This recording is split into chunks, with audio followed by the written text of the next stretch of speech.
Part 2. Chapter 1. At the end of the winter, in the SH teacher Batsky's house, a consultation was being held, which was to pronounce on the state of Kitty's health and the measures to be taken to restore her failing strength. She had been ill, and as spring came on she grew worse. The family doctor gave her cod liver oil, then iron, then nitrate of silver, but as the first and the second and the third were alike in doing no good, and as his advice when spring came was to go abroad, a celebrated physician was called in. The celebrated physician, a very handsome man, still youngish, asked to examine the patient. He maintained, with peculiar satisfaction, it seemed, that maiden modesty is a mere relic of barbarism, and that nothing could be more natural than for a man still youngish to handle a young girl naked. He thought it natural because he did it every day, and felt and thought, as it seemed to him, no harm as he did it, and consequently he considered modesty in the girl not merely as a relic of barbarism, but also as an insult to himself.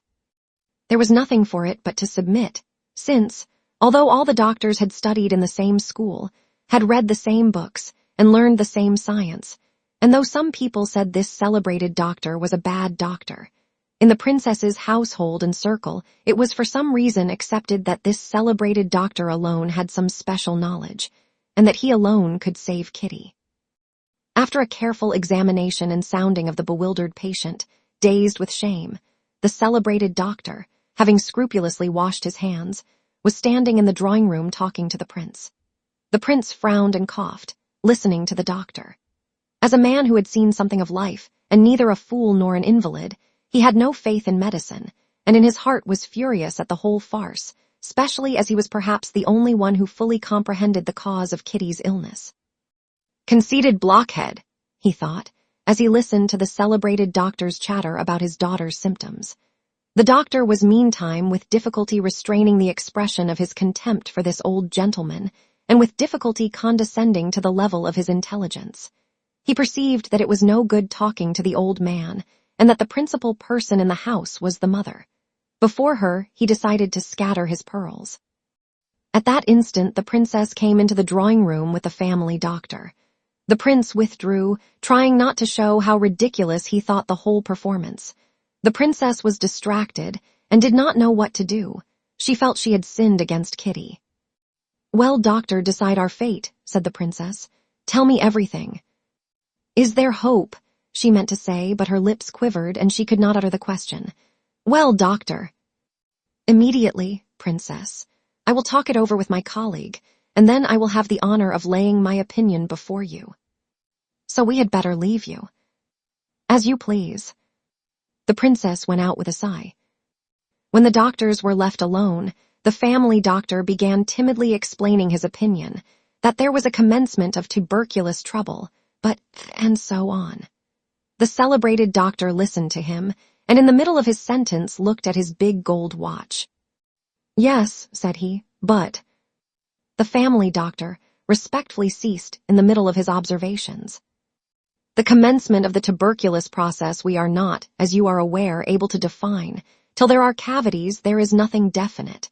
But we may suspect it, and there are indications, malnutrition, nervous excitability, and so on. The question stands thus. In presence of indications of tuberculous process, what is to be done to maintain nutrition? But, you know, there are always moral, spiritual causes at the back in these cases."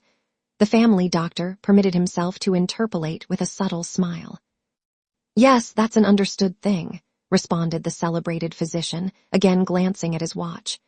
"Beg pardon, is the Yawski Bridge done yet, or shall I have to drive around?" he asked. "Ah, it is. Oh, well, then I can do it in 20 minutes. So we were saying the problem may be put thus, to maintain nutrition and to give tone to the nerves. The one is in close connection with the other, one must attack both sides at once." "And how about a tour abroad?" asked the family doctor. "I've no liking for foreign tour. And take note, if there is an early stage of tuberculous process, of which we cannot be certain, a foreign tour will be of no use. What is wanted is means of improving nutrition, and not for lowering it." And the celebrated doctor expounded his plan of treatment with soda waters, a remedy obviously prescribed primarily on the ground that they could do no harm. The family doctor listened attentively and respectfully. But in favor of foreign travel, I would urge the change of habits, the removal from conditions calling up reminiscences. And then the mother wishes it, he added. Ah, well, in that case, to be sure, let them go. Only those German quacks are mischievous. They ought to be persuaded. Well, let them go then. He glanced once more at his watch. Oh, time! Up already. And he went to the door. The celebrated doctor announced to the princess. A feeling of what was due from him dictated his doing so, that he ought to see the patient once more. What? Another examination? Cried the mother with horror. Oh no, only a few details, princess. Come this way. And the mother, accompanied by the doctor, went into the drawing room to Kitty. Wasted and flushed, with a peculiar glitter in her eyes, left there by the agony of shame she had been put through, Kitty stood in the middle of the room. When the doctor came in, she flushed crimson, and her eyes filled with tears. All her illness and treatment struck her as a thing so stupid, ludicrous even. Doctoring her seemed to her as absurd as putting together the pieces of a broken vase. Her heart was broken. Why would they try to cure her with pills and powders? But she could not grieve her mother, especially as her mother considered herself to blame. May I trouble you to sit down, princess? The celebrated doctor said to her. He sat down with a smile, facing her, felt her pulse, and again began asking her tiresome questions. She answered him, and all at once got up, furious. Excuse me, doctor, but there is really no object in this.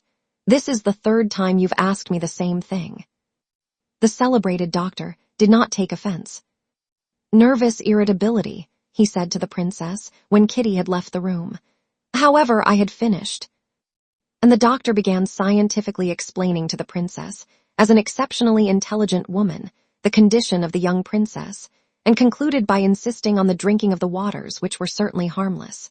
At the question, should they go abroad, the doctor plunged into deep meditation, as though resolving a weighty problem. Finally, his decision was pronounced. They were to go abroad, but to put no faith in foreign quacks, and to apply to him in any need. It seemed as though some piece of good fortune had come to pass after the doctor had gone. The mother was much more cheerful when she went back to her daughter, and Kitty pretended to be more cheerful. She had often, almost always, to be pretending now.